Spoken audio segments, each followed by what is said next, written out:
പാകിസ്ഥാനിലെ ഇസ്ലാമാബാദിൽ 2 C-17 വന്നിറങ്ങിയിരിക്കുന്നു.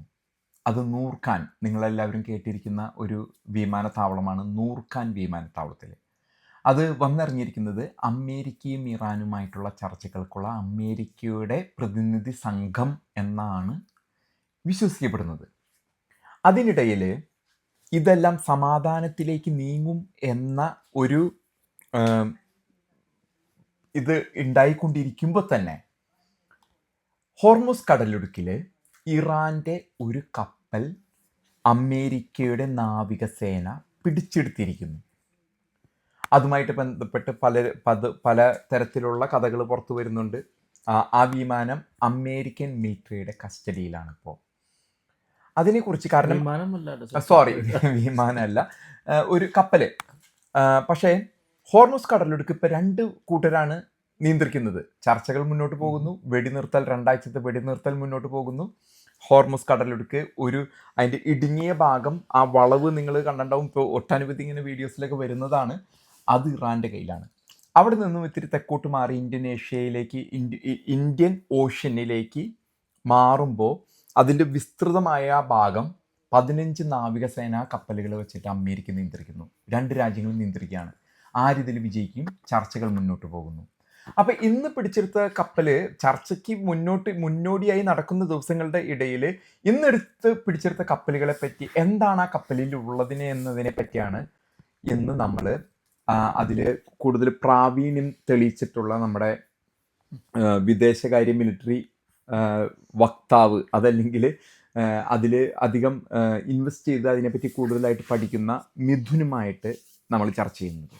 മിഥുൻ, അപ്പം എന്താണ് താങ്കളുടെ അഭിപ്രായത്തിൽ ഈ കപ്പൽ, അതായത് ഇറാൻ പറഞ്ഞു ഞങ്ങളാണ് ഹോർമുസ് കടലിടുക്ക് നിയന്ത്രിക്കുന്നത്, ആ സമയത്താണ് ഇറാന്റെ കപ്പലെ അമേരിക്ക പിടിച്ചെടുത്തിരിക്കുന്നത് എന്ന വാർത്ത പുറത്തു വരുന്നത്, എന്തായിരിക്കാം അതിൽ? ഇപ്പൊ നമ്മളെല്ലാവരും കപ്പലിന്റെ പുറകെ പോവുകയാണല്ലേ. കപ്പലാണ് ഇപ്പൊ ചർച്ചാ വിഷയം. പക്ഷെ നമ്മൾ ചിന്തിക്കാൻ മറന്നു പോകുന്ന സംഭവം എന്ന് പറയുന്നത് കപ്പലല്ല ഇവിടെ പ്രധാനപ്പെട്ട സംഭവം എന്ന് പറയുന്നത്. ഇവർ രണ്ടുപേരും കാണിക്കാൻ ശ്രമിക്കും. ഇന്നലെ നമ്മൾ കണ്ടതാണ്, ഒരു പെർമിഷൻ കൊടുത്ത ഇന്ത്യൻ കപ്പലിന് നേരെയാണ് IRGC-കാർ വെടിവെക്കുന്നത്. പൈലറ്റല്ല, അതിന്റെ ക്യാപ്റ്റൻ അവിടെ നിങ്ങൾക്ക് നിങ്ങളുടെ ലിസ്റ്റുള്ള 2ാമത്തെ പേര് ഞങ്ങളുടെയാണ്, സപ്പോർട്ട്. അതായത് അദ്ദേഹം പറയുന്നത് IRGC ആണ് അഭിസംബോധന ഇതിന് പറയാണ്, നിങ്ങളുടെ കയ്യിലുള്ള 2ാമത്തെ കപ്പലാണ് ഞങ്ങൾക്ക് അനുമതി തന്നിട്ടുണ്ട്, വെടിവെക്കരുത് അപേക്ഷിക്കുന്ന ഇന്ത്യൻ കപ്പൽ. ഇവിടെ ഇന്ന് അതിനുശേഷം ട്രംപ് വെടിവെച്ചിരിക്കുകയാണ്. ട്രംപ് പറയുന്ന വെച്ചാൽ ഈ 6 മണിക്കൂറോളമായി ഈ ടുസ്ക എന്ന് പറയുന്ന കപ്പൽ, അത് ഈ പറയുന്ന കപ്പൽ എന്ന് പറയുന്നത് ഷാഡോ ആണ്, ഈ അറിയില്ല ഷാഡോ എന്ന് പറയുന്നത് ഷാഡോ കപ്പലാണത്. അപ്പം 6 മണിക്കൂറോളമായിട്ടുള്ള ഇന്റർസെപ്റ്റ് ചെയ്ത് സംസാരിച്ച് 6 മണിക്കൂറും നീണ്ട ഒരു യുദ്ധം എന്ന് പറയാൻ സാധിക്കില്ല, ഒരു തരത്തിലുള്ള ഏറ്റുമുട്ടൽ. അവസാനം അത് പറയുന്ന അമേരിക്കയുടെ നാവികസേനയുടെ പടക്കപ്പലിൽ നിന്ന് മുന്നറിയിപ്പ് പോയിട്ട് എൻജിൻ റൂമിൽ നിന്ന് ആളുകൾ മാറാൻ ആവശ്യപ്പെട്ടു. ഈ ടുസ്കയുടെ എൻജിൻ റൂമിലൂടെ ലക്ഷ്യമാക്കി അവർ 2 ഷെല്ലുകൾ അങ്ങോട്ട് വിട്ടിരിക്കുകയാണ്. അപ്പൊ മാറാൻ ആവശ്യപ്പെട്ടവർ എല്ലാവരും പെട്ടെന്ന് എൻജിൻ റൂമിൽ നിന്ന് മാറി. അങ്ങനെ എൻജിൻ റൂമിലേക്ക് തുള അടിച്ച് കയറ്റി വിട്ടപ്പോൾ ആ കപ്പൽ അങ്ങനെ നിമിഷം നിശ്ചലമായി. ഇവിടെ പറയാൻ ആഗ്രഹിക്കുന്ന കാര്യം എന്ന് പറയുന്നത് അമേരിക്കയും ഇറാനും ചെയ്യാൻ ശ്രമിക്കുന്ന ഒരു കാര്യം മാത്രമാണ്. അതായത് ഹോർമുസ് കടലിടുക്കിലെ ബ്ലോക്കേഡ് ഒരു തരത്തിൽ ഇത് യാഥാർത്ഥ്യമാണ്. കാരണം ഇപ്പോൾ നമ്മൾ പലപ്പോഴും ചിന്തിക്കുകയാണില്ല, ബ്ലോക്കേഡ് ഉണ്ടോ അതോ കടന്നു പോകുന്നുണ്ടോ എന്നുള്ള ചിന്തയാണ്. ഇപ്പോൾ ലോകത്തെ മുഴുവൻ മനസ്സിലായിരിക്കുന്ന സംഭവം എന്ന് പറയുന്നത് ബ്ലോക്കേഡ് ഉണ്ട്, അല്ലെ? സാറിന് മനസ്സിലായില്ലേ? ഇപ്പൊ അതായത് ഇന്ത്യൻ കപ്പലിനെ വെടിവെച്ചു, ഇന്ന് ഈ കപ്പലിനെ വെടിവെച്ചു, പിടിച്ചെടുത്തു, ബ്ലോക്കേഡ് ഉണ്ട് എന്ന് 2 രാജ്യങ്ങളും തെളിയിച്ചിരിക്കുകയാണ്.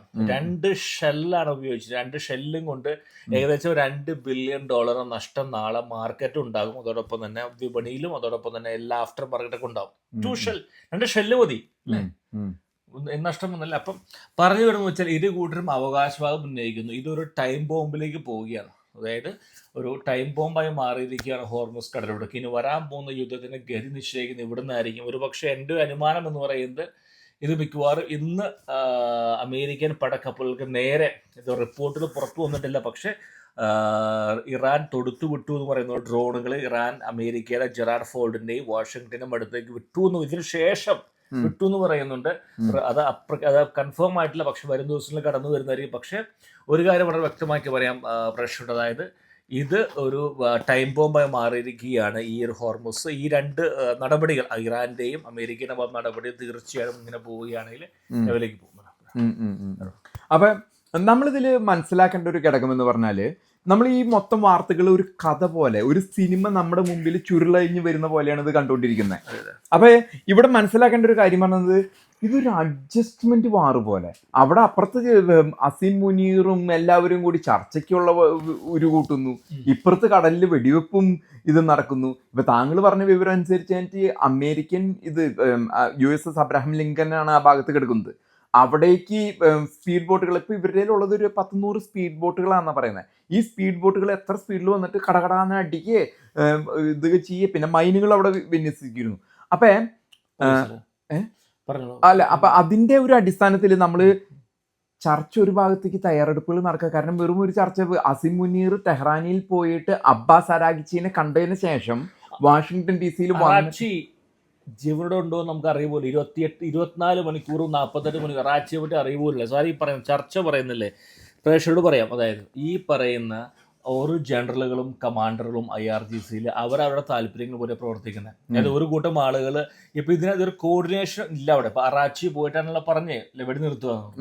കുറെ പേര് പൈസ വാങ്ങിച്ച്, ട്രംപിന് ദേഷ്യം എന്ന് പറയുന്നത് കൊടുത്തുവിട്ട പൈസ പകുതി കൊടുത്തു പലർക്കും.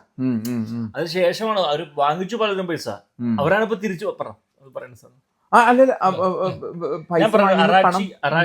അറാച്ചി പറഞ്ഞു ഇല്ല ഞങ്ങൾ വെടി നിർത്തി അല്ലേ, പിന്നെ പറഞ്ഞു വെടി നിർത്തിയിട്ടില്ല. അതായത് സംഭവം എന്ന് പറയുന്നത് IRGC-യിൽ 5 മാറിയിരിക്കുകയാണ്. പലരും പല ഘടകങ്ങളായിട്ട് ഓരോരോ കമാൻഡേഴ്സും ഓരോരോ ധ്രുവങ്ങളായി മാറി പ്രവർത്തിക്കുകയാണ്. ഇനി കുറെ കാലത്ത് ഇങ്ങനെ പോയി കഴിഞ്ഞാൽ എനിക്ക് വലിയ പ്രതീക്ഷ തോന്നുന്നില്ല. സാറിന്റെ അഭിപ്രായത്തിൽ അല്ലേ? ഞാൻ എന്റെ വീഡിയോയിൽ വ്യക്തമായിട്ട് പറഞ്ഞിരുന്നു, ഇറാന്റെ രാഷ്ട്രീയ നേതൃത്വം ചർച്ചയ്ക്കും സമാധാനത്തിനും തയ്യാറാണ്. അമേരിക്കയുമായിട്ട് ചേർന്ന് പ്രവർത്തിക്കാൻ തയ്യാറാണ്. അവർക്ക് അവരുടെ ജീവൻ നിലനിർത്തണം. കാരണം ട്രംപ് ഒരു പക്ഷെ പറയുന്നത് മാത്രമല്ല, ഒരു പക്ഷെ അദ്ദേഹം ഇതിൽ നിന്ന് ഒഴിവാവാൻ വേണ്ടിയാണ് പറയുന്നത്, ഞാൻ അത് തകർക്കും, ഇത് തകർക്കും, ബോംബ് ചെയ്യും, സിവിലൈസേഷൻ ആ സംസ്കാരത്തെ നശിപ്പിക്കും. പക്ഷെ അത് ചെയ്തു കഴിഞ്ഞാൽ ട്രംപിന്റെ കൈമ വേൽപ്പാണെങ്കിൽ അമേരിക്കൻ പ്രസിഡന്റാന്ന് പറഞ്ഞിട്ട് കാര്യമില്ല, വിലങ്ങ് ഇവിടെ വീഴും. കാരണം ഒരു ജനസമൂഹത്തെ നശിപ്പിക്കാനായിട്ട്, ഒരു സംസ്കാരത്തെ നശിപ്പിക്കാനായിട്ടുള്ള അവകാശം ട്രംപിനില്ല. നിങ്ങൾക്ക് ഒബാമയെ പറ്റി അറിയാലോ അല്ലേ? ഒബാമ സാറിന്റെ പ്രസിഡന്റ് ആയിരുന്നല്ലോ അല്ലേ? ഉണ്ട്. ഞാനന്ന് അമേരിക്ക വന്നിട്ടില്ല. കാർപ്പറ്റ് ബോംബിംഗ് പറഞ്ഞ കാർപ്പറ്റ് ബോംബർ ആയിരുന്നു. കാർപ്പറ്റ് ബോംബ് കേട്ടിട്ടുണ്ടോ?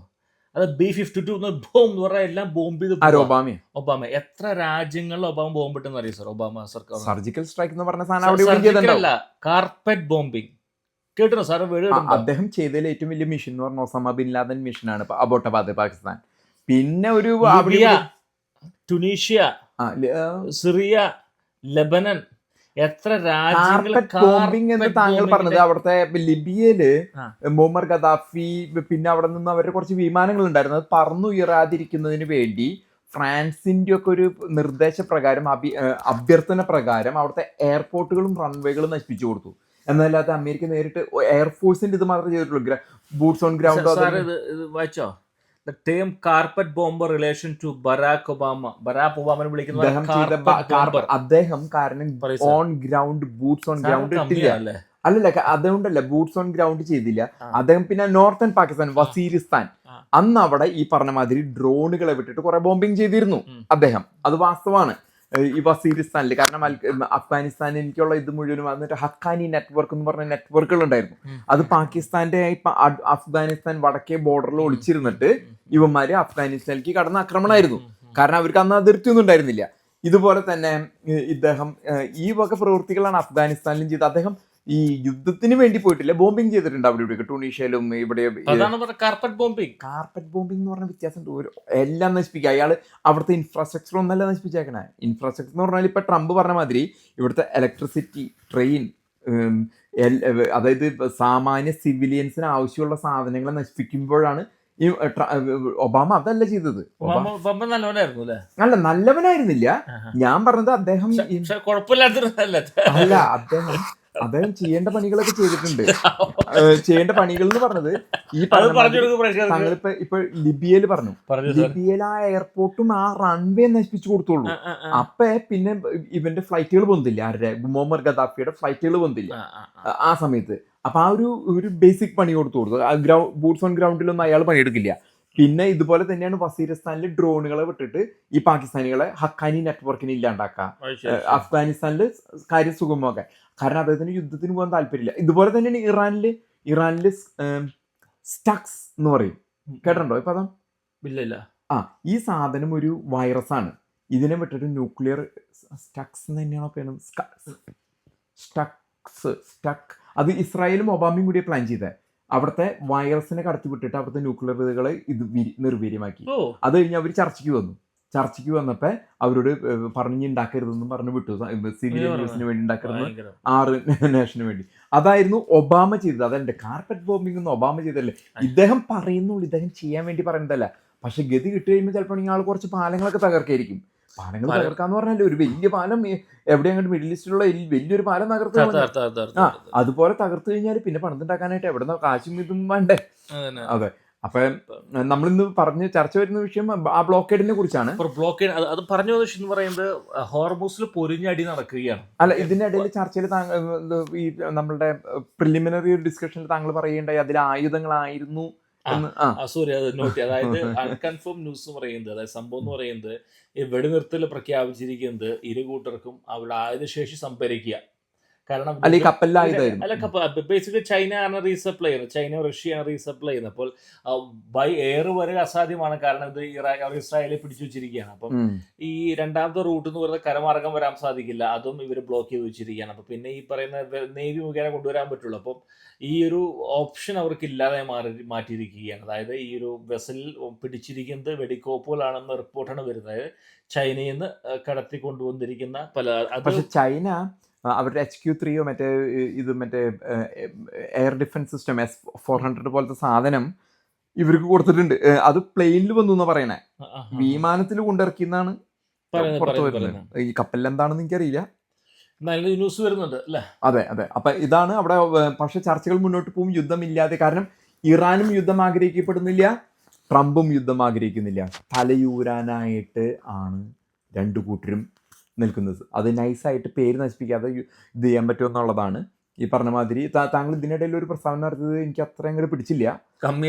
അല്ലല്ല, അരാഗിച്ചിനെ കൊന്നു എന്നുള്ളത്. അരാഗിച്ചിനെ അത് ഉറപ്പില്ല. കാരണം ഇസ്ലാമാബാദിൽ വന്ന് പൈസ വാങ്ങിച്ചുകൊണ്ട് പോയിട്ട് അവിടെ വന്നിട്ട് യുദ്ധം തീർന്നു എന്ന് പറഞ്ഞ അറാച്ചി അദ്ദേഹത്തെ ഒരു വിവരമില്ല. അതിന്റെ റിപ്പോർട്ടുണ്ടോ? ഉണ്ടല്ലോ എന്ന് പറയുന്നത് അമേരിക്ക അല്ല കൊന്നു പറയുന്നേ, കൊന്നിരിക്കുന്നത് IRGC. അതെ, അമേരിക്ക കൊന്നല്ല ഞാൻ പറയണേ. IRGC അദ്ദേഹത്തെ വധിക്കാനുള്ള കാരണം അദ്ദേഹത്തിന് അറിയാം. IRGCയും പെസഷ്കനുമായിട്ട് പോലും ഭിന്നതയുണ്ട്. പെസഷ്കനും അരാഗ്ചിയും പിന്നെ മുഹമ്മദ് ബാൽഗീറും അവര് രാഷ്ട്രീയ നേതൃത്വമാണ്. സ്പീക്കറുണ്ട്, പ്രസിഡന്റ് ഉണ്ട്, വിദേശകാര്യമന്ത്രി ഉണ്ട്. ഇവരെല്ലാവരും കൊല്ലണമെങ്കിൽ IRGC അങ്ങനെ കൊല്ലാൻ സാധ്യത, അവരെ തന്നെ കൊല്ലുന്ന ഒരു സ്ഥിതിയിലേക്ക് വരുമോ എന്നുള്ളത് സംശയാസ്പദമാണ്. അതിൽ താങ്കളത് പറഞ്ഞു, ഇതിനാണ് പറഞ്ഞിരിക്കുന്നത്.